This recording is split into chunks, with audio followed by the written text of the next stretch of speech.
Victoria. Kaligin na. Hindi nga na, baga na balaybayan naman.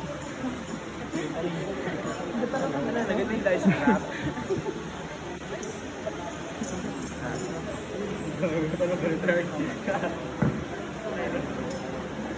For the past 6 years of my life, I was given the privilege of growing, learning, and becoming the person I am today within the walls of the Dominican School of Pilar Incorporated.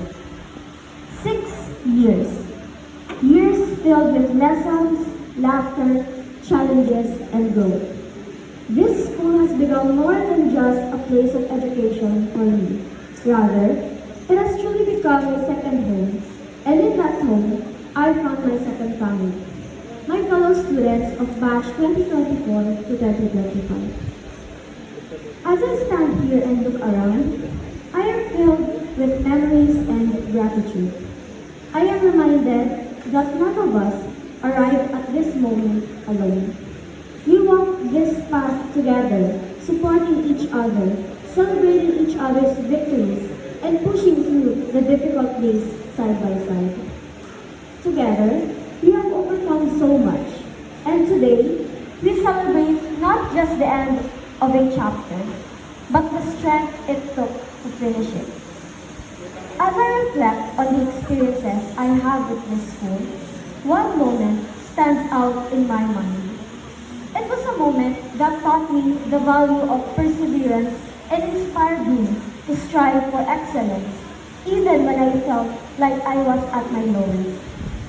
2 years ago, I had the privilege of witnessing a remarkable student's graduation.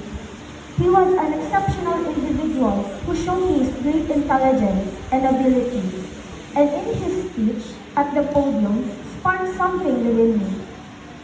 A phrase from manga I read resonated with me. The best way to predict your own destiny is by creating it. From that moment on, I knew what my heart desired. To follow his footsteps and become an inspiring student, just as how he inspired me.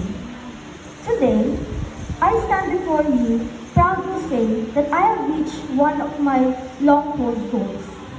I am grateful to my family, and I can finally say, Ma, Pa, nakaya ko. Graduate na ako. All the hard work, sacrifices, and dedication have paid off.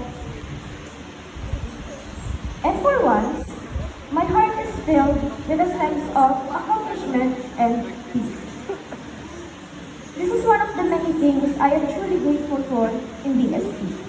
It opened my eyes to an environment filled with admirable individuals, people you can look up to who inspired you to grow and whose paths you may one day hope to follow. Being surrounded by such role models gave me hope. Hope that I, too, can be better, that I can rise above self-doubt and bring out something within me that I never knew I had. It pushed me to believe in my own potential, to challenge myself and to strive not just for success, but for growth. DSP didn't just shape me academically, it shaped me the way I see myself, and for that, I will always be grateful. As time passes, I often find myself reflecting on the moments where I feel I've done well. Yet I can't help but ask, is it enough or was it ever enough? Do these efforts make me deserving of recognition?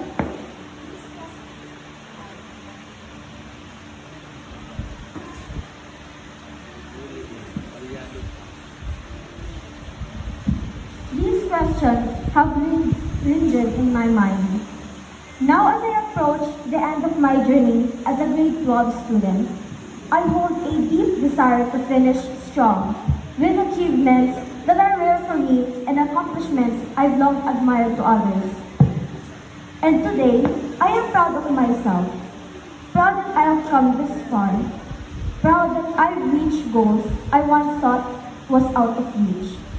For once, I can finally tell myself, tama na, pahinga ka na. As I prepare to leave my alma mater, I hope to be remembered not just as a student who passes through its walls, but someone who made an impact. Someone others could look at and say, she was a great student. First and foremost, I would like to express my deepest gratitude to my family and friends who never gave up on me. They are my main source of strength and reminder to keep going and to move forward.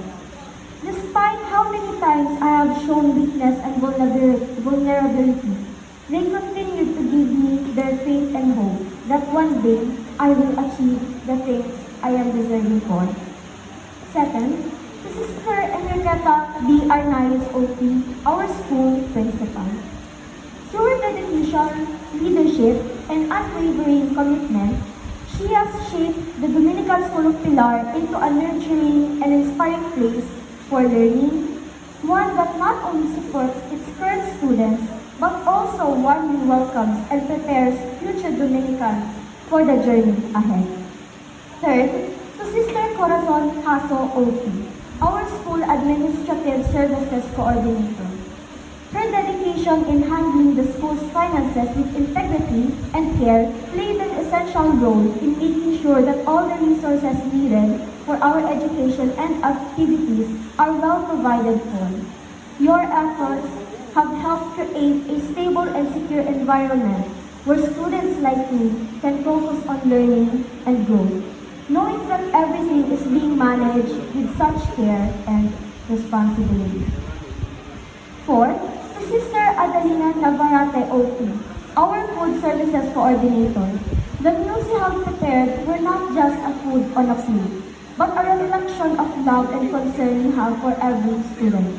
You've given us more than just physical nourishment. You've reminded us each day of the warmth of community and of the comfort of being cared for.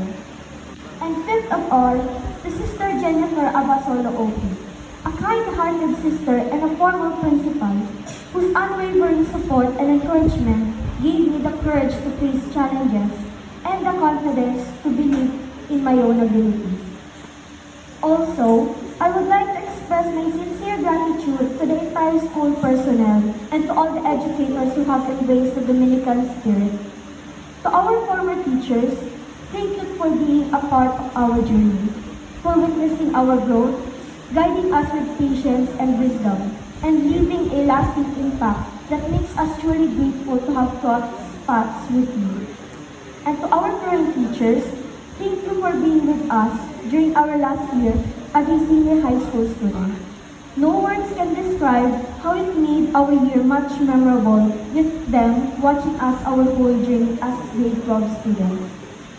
To our advisor, Ms. Joanne May Eugenio, thank you for being our final advisor in our last year in high school. Specifically, I would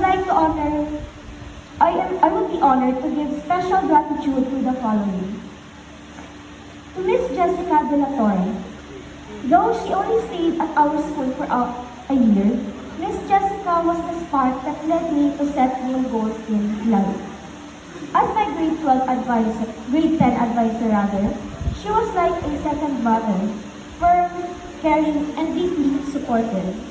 She looked after our academics and our well-being, always having our backs. Her math exams were tough, but reviewing for them was a fun challenge. A teacher, friend, and a parent all in one. She truly raised my standards for what a great teacher should be. Thank you, Ma'am Jessica. To Miss Sonalyn Maquinano. Miss Sonalyn helped me achieve what I once thought was impossible. Her constant belief in me was heartwarming, and I felt understood around her. She was one of my favorite science teachers, funny, passionate, and inspiring. As an advisor, she was one of the best I could ever ask for. I once promised I'd mention her if ever I got the chance to give a speech. So this one is for you. Thank you, Madam Sonalyn. To Miss Ella Rubio. Miss Ella is someone I deeply respect. Compared to the teachers I have mentioned, she saw me grow not just for a year, but for three, witnessing my highs and lows. Her kind criticism and encouragement helped me to be into a better student. Strict but sincere, she celebrates our hard work with pride. She inspires not just as a teacher, but as a person also. Ngayon na magka-college na ako, I always remind myself that I should be strong and kakayanin ang lahat. Kasi wala nang Miss Ella sa college. Thank you, Miss Ella. Lastly, I want to thank God for this day. For years, I have prayed for this moment, hoping that I can be the chosen one and express my gratitude to everyone who has been for me. He answered my prayer and gave me what I longed for. There were many times I almost gave up, but He gave me the light of hope to continue. Because it is never too late to stand back and fight for your destiny. With that, I am forever grateful. I also want to offer my achievements, my efforts, and every milestone I reached as a token of appreciation to everyone who has supported me, especially during the times when I felt like I couldn't overcome anything. Despite the lingering doubts and the evident losses, they never stopped believing in me.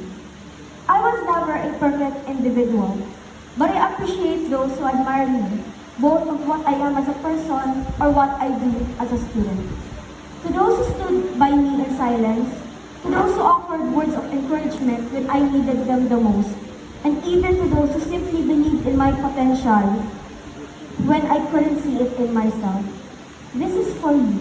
Your presence, whether loud or quiet, gave me the strength to move forward.